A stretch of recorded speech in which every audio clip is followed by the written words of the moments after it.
Everybody's familiar with bed bugs from the little rhyme, "Night, night, sleep tight, don't let the bed bugs bite." But it was something that our parents and grandparents dealt with, and bed bugs essentially went away during that era because of DDT.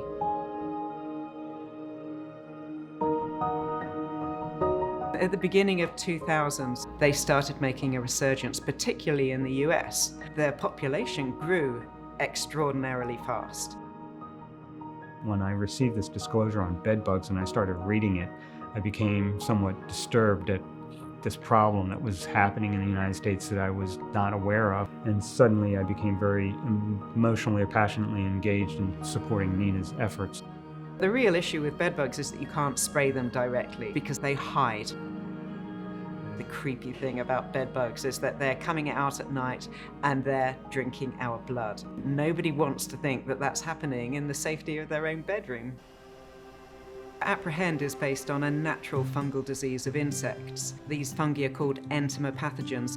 What they do is they sit in soil, and when an insect comes into contact with the fungal spores will stick to the insect, and then they germinate and they penetrate directly in through the cuticle or the skin of the insect. We usually refer to it like walking on sand with wet feet. We're spraying these fungal spores as a barrier. It's like when you go to the beach and you take 2 steps on the sand, and that's all it takes to cover the bottom of your feet with sand particles. And it's the same with Aprehend. Once you've put that barrier down, the bed bugs only have to take a couple of steps.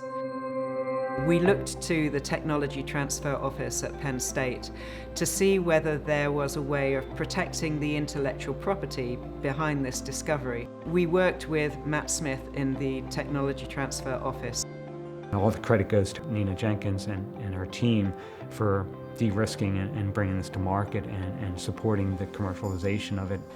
Before the advent of Aprehend, pest management professionals, when they were conducting a bed bug job, would ask their clients to empty all of their drawers, all of their closets, because they had to spray the chemical in every area where they thought the bed bugs might be. The concept behind Aprehend is that because we know that that product will stay there for up to 3 months and still be active as soon as a bed bug crosses it, you don't have to empty everything out. So there's much less disruption for the homeowner, and it's much easier for the pest management professionals to apply it. I certainly think that it has made the world a better place and will continue to do so. We don't need to think about the individual bed bugs, we need to think about the population. And as long as we can bring that population under control over a period of time, then we're on a winner.